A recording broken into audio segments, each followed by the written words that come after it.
everyone, I'm Anne Riddell and welcome to Arts in the City. I hope your new year is off to a great start.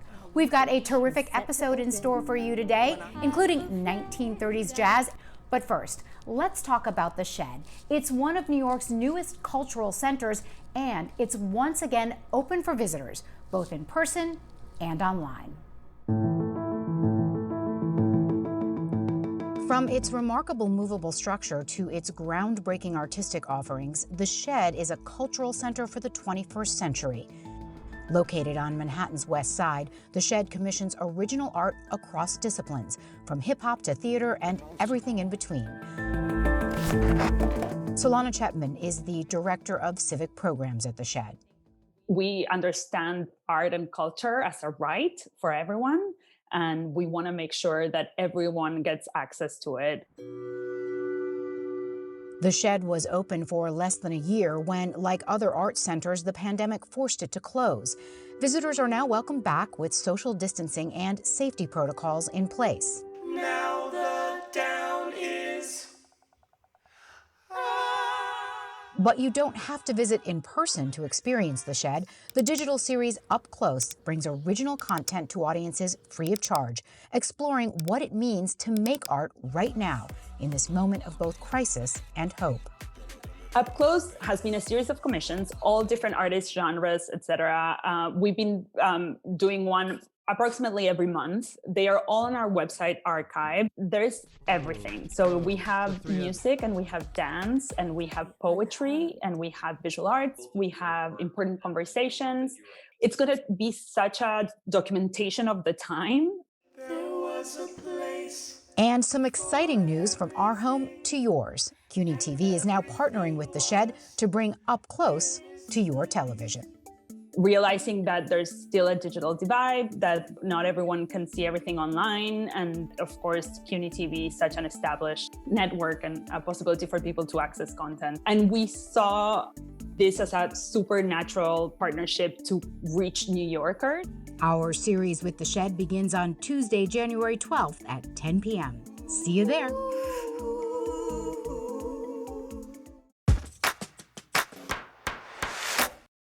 The pandemic has devastated Broadway, impacting thousands. Ernabel DeMillo has more on the challenges actors have faced during this year that wasn't. This has been an unprecedented time for Broadway.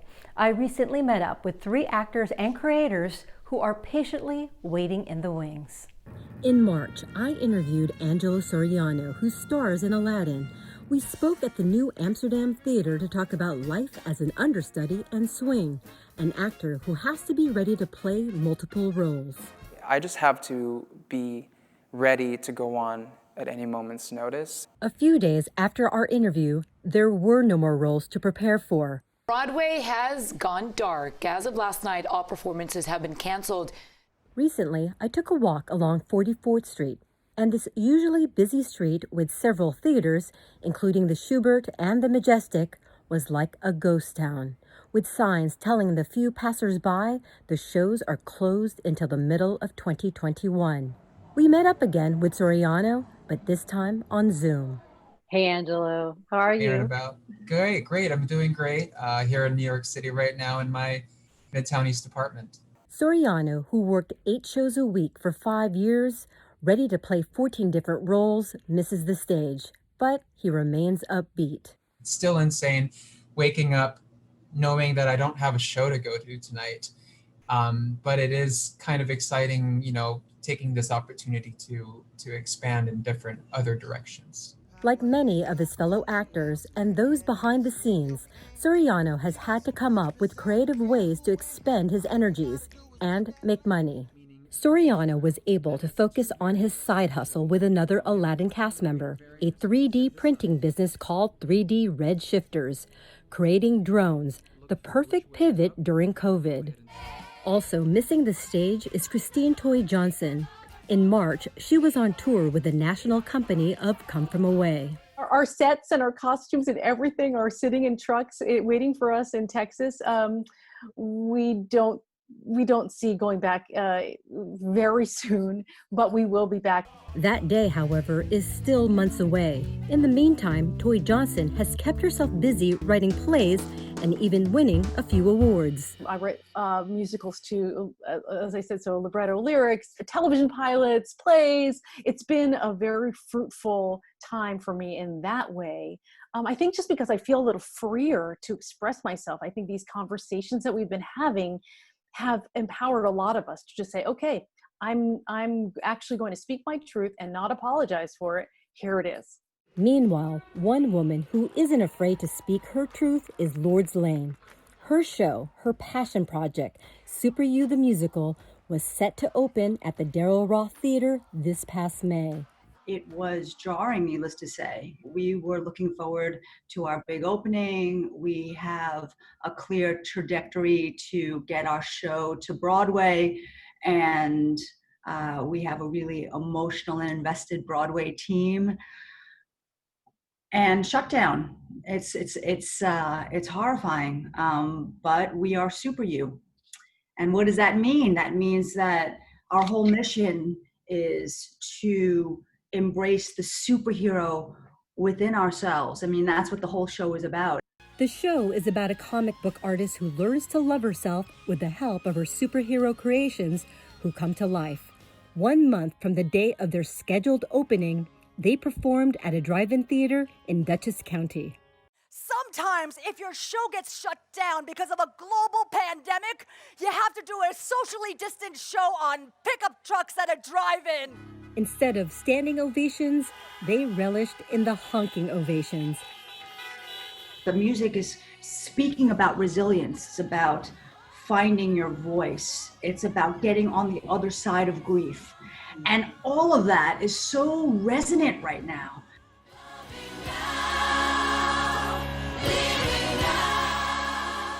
The curtains are expected to rise on Broadway next summer, and we will be there front and center. I'm Ernabelle DeMillo for Arts in the City. In the King Arthur legend, Avalon is the island of resurrection, and in keeping with that theme, vocalist Tatiana Eva-Marie created the Avalon Jazz Band to resurrect songs from the 1930s and 40s. Here's Barry Mitchell.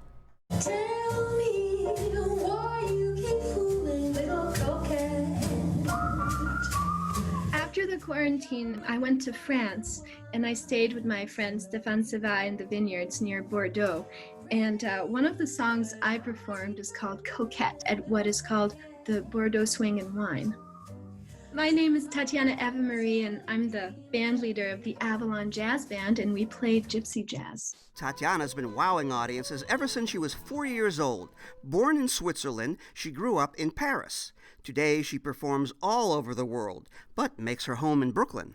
People are starving, they want entertainment, and people really needed it after being locked up for so long. What exactly is gypsy jazz? It was born in 1930s Paris. They just called it hot jazz or hot club jazz. The emblematic figures of the style are Stéphane Grappelli on violin and Django Reinhardt on guitar. Everyone meets in Paris because it's freedom and party city. Freedom, you can drink, you can play music, there's no segregation. And so out of this is born this very interesting music that has elements of Eastern European music, American jazz, and French chanson, the street songs of Paris. Who were your early influences? My mother is a classical violinist. She used to play in the orchestra at the Met. My father is Swiss, and he's a film composer. That's actually how I started listening to jazz and wanting to sing jazz, is through the movies. My favorite movie back then was Some Like It Hot. There's this song that is one of my signature songs that I love so much. It's Running Wild. Running wild, lost control. Running wild, mighty bold. I'm feeling gay, reckless too. Carefree mind all the time and never blue. The old Bobby Darin song, Beyond the Sea, that really swings. And that actually started as a French song, and you sing it in French. Somewhere beyond the sea, somewhere waiting for me. À des reflets d'argent la mer, des reflets changeants sous la pluie. It has nothing in common with the English lyrics, right? So in English, it's a love song. In French, it's a description of the seaside in France. It's one of the most requested tunes, and that's why it's going to be featured on my next album. We recorded all the beloved French hits, all the classics. You live in Greenpoint, Brooklyn. Is Brooklyn the new Paris of the 1930s? It's true that I prefer Brooklyn to anywhere else in New York because there is this bohemian feeling. There's a lot of bars to play in, and most musicians I know live there. It does feel at the crossroads between Paris and New Orleans, somewhere between the two. I don't know where you find these fabulous musicians, but they're all top-notch. New York City. Find out more at avalonjazzband.com. Listen and buy Tatiana's music at Spotify and Bandcamp. So thank you, Tatiana Eva-Marie of the Avalon Jazz Band, and you're watching Arts in the City. Our next stop is at the intersection of art and science. Susan Junn introduces us to an artist who captures the imagination of a machine's mind. You're looking at the art of artificial intelligence. Creations that capture the imagination of a machine's mind. Instead of making humans more machines, can we make machines more human? A question central to the work of award-winning media artist Rafiq Anadol, who started working with artificial intelligence as a medium in 2016 when he became one of the first artists in residence at Google. And I thought that this can be an incredible performance. Watch how machine learns and gives meaning to these patterns. At the intersection of art, science, and technology, the Turkish-born LA-based artist works with a team of professionals, including neuroscientists, AI engineers, data scientists, and architects, to explore the mind of the machine as it digests data. What we do is mostly using generative algorithms that allows machines to be creative. And that creativity is displayed in different forms, including three-dimensional data sculptures and immersive installations, like Machine Hallucination, a 2019 exhibit which explored New York City's iconic urban landscape. We are using millions of, tens of, hundreds of millions of images of a city to let AI learn about the city and create alternative realities. Realities that explore time and space through immersive environments, like Anadol's Infinity Room. And in this room, the time and space can melt. It's just a simple room, 12 feet by 12 feet by 12 feet, super simple, the easiest form ever in the world. You open the door, and in that door, like behind that door, there is no ceiling, there is no floor. Art that's borderless in more ways than one, having traveled 48 cities across the globe and experienced by more than 2 million people. Anadol's interactive art uses complex technology that helps to draw the viewer into the production. Suddenly a room, a column, a wall, a ceiling interacts with you.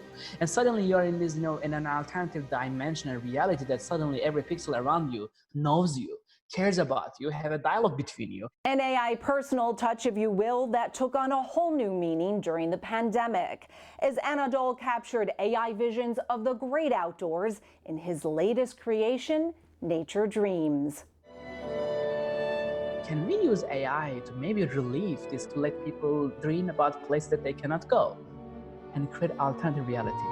And that reality is a machine dreams nature. Moving art in more ways than one. For Arts in the City, I'm Susan Junn.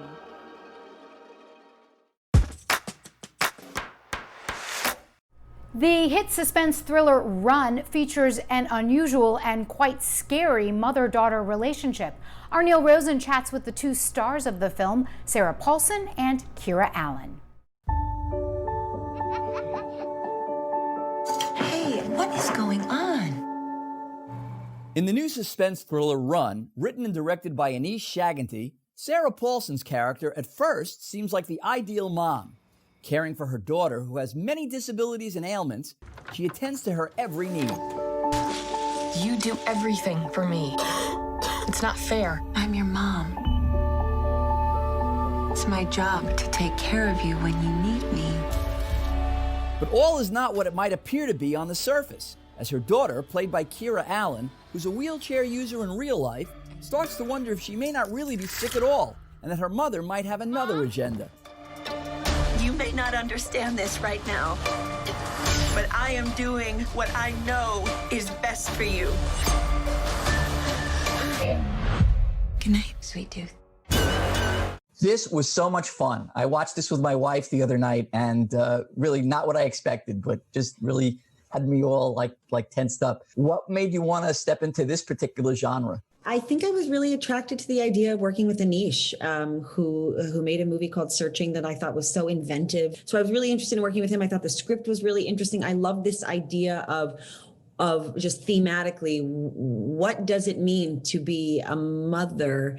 And because I'm not a mother, what does that bond look like when it has a kind of potential sickness at the core, meaning for Diane mentally, and how that sort of, it was just an interesting thing for me to explore. And then Anish told me very, very early on that he wanted to cast an unknown actress, which I thought was really bold. Kira, as a wheelchair user in real life, there's some scenes in this where you're falling down off of the wheelchair. I don't want to give away a lot of the movie. You're crawling on a roof, and I hope I'm not giving away too much, but I'm looking at this and I'm like, wow. I mean, was that a stunt person? Was that you doing that? And if indeed that was you doing that, what kind of training rehearsal period was there to do that kind of stuff? And how hard was that to do, if it indeed was you? A lot of it was me. A lot of the crawling stuff was me. It was a lot of training. Even before I got the part, I got a call from Anish and Seven Nat saying, you know, there's a good chance you might get this part. Start working out now because it's going to be intense. And it was, but it was amazing. And it was so cool to play this character who's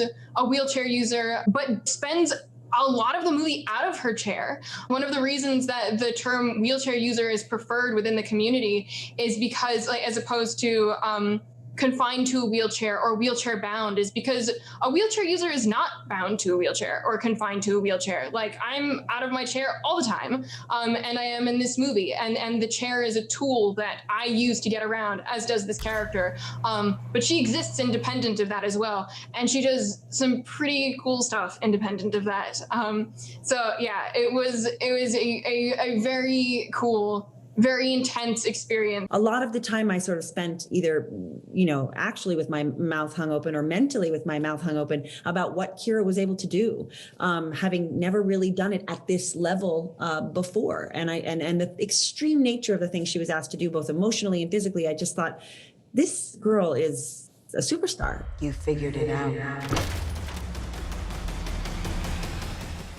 If you want to try and figure out the twists and turns in the movie Run with Sarah Paulson and Kira Allen, it's currently streaming on Hulu. For Arts in the City, I'm Neil Rosen. I'm your mom.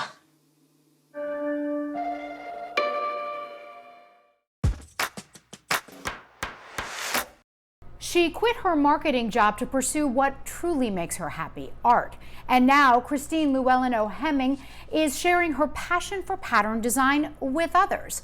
Eva-Marie visited her beautiful studio in New Jersey.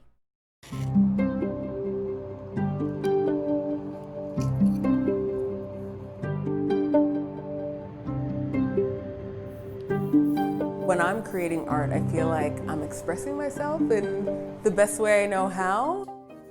It allows me to release things that I just feel like I can't in words. I do surface pattern design. I'm also an artist, so I create wall art. I also make patterns for any range of surfaces. So it could be textiles, it could be wallpaper, it really could be any surface you could imagine. So companies will come to me when they're looking for patterns for their products.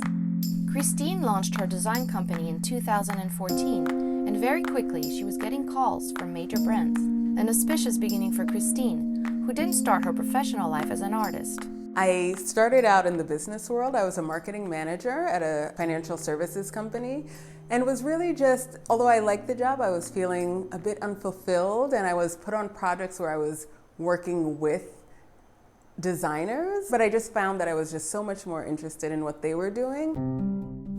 After taking many art classes, Christine landed on pattern design as her specialty and traveled as far as India to learn various pattern making techniques. I did this amazing workshop where we worked with local artisans who have been doing block printing for generations, really. They also do amazing natural fabric dyeing. But even within fabric dyeing, it's so rich, it's such a rich art form. There are different ways to make patterns, like tie-dye, where you're actually tying the fabric, right? Or shibori, which is another way where you're not really tying the fabric, but you're putting objects on the fabric and then tying that together to make these really cool patterns. When Christine and her family moved from Brooklyn to South Orange, New Jersey, their new home came with a unique design opportunity. There was this amazing unused space in the back. So when you walked into it, it literally felt like a barn. Like it felt like you were transported back into the, 1800s. Christine and her husband made sure they preserved the building's history while incorporating a modern feel. The end result is a gorgeous art studio where Christine offers art classes to local children. The type of marbling that we're doing is called sumi nagashi. Can everyone say that with me? Sumi nagashi. It's been such an amazing experience, just exposing them to different mediums of art and to textile design, and to just see their eyes light up. I was really deliberate about choosing different techniques that come from all over the world. I think I was lucky in that my mother, she worked for the United Nations. So as a child, I was always very aware of different cultures and different languages, even though I didn't know them. But I was just aware that we were just a small part of the universe, right? So it's just been really nice to be able to impart that knowledge on to children. And by popular demand, Christine plans to offer adult classes in the spring. Every time a parent drops their child off, they're like, when are you doing this for adults? Like, they're so ready to sort of get in there with their kids. So I'm really excited to be doing that soon.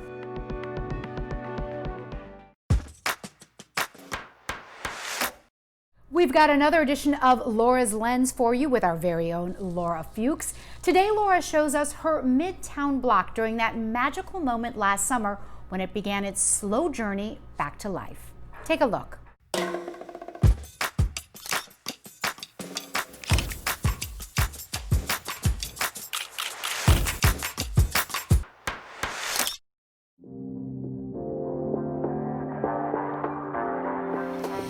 My neighborhood in Manhattan is hectic and full of activity.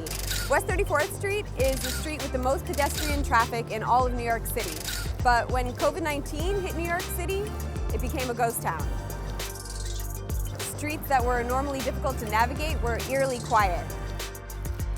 So when Manhattan started to reopen, I went out with my camera on West 34th Street at rush hour every single day to document the block coming back to life.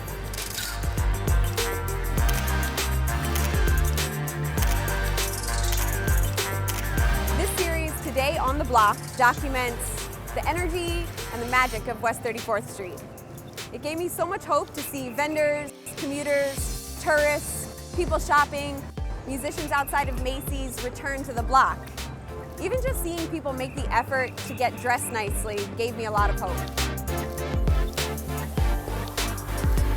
I now have a newfound appreciation for West 34th Street and all of the madness, and I hope it continues to thrive.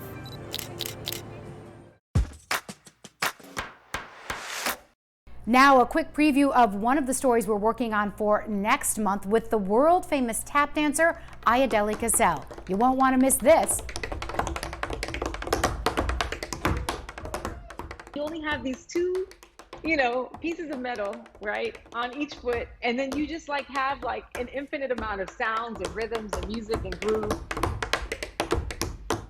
That is our show for today. Thanks so much for watching. A quick reminder to check us out on social media. We'd love to hear from you. I'm Anne Riddell. See you next time on Arts in the City.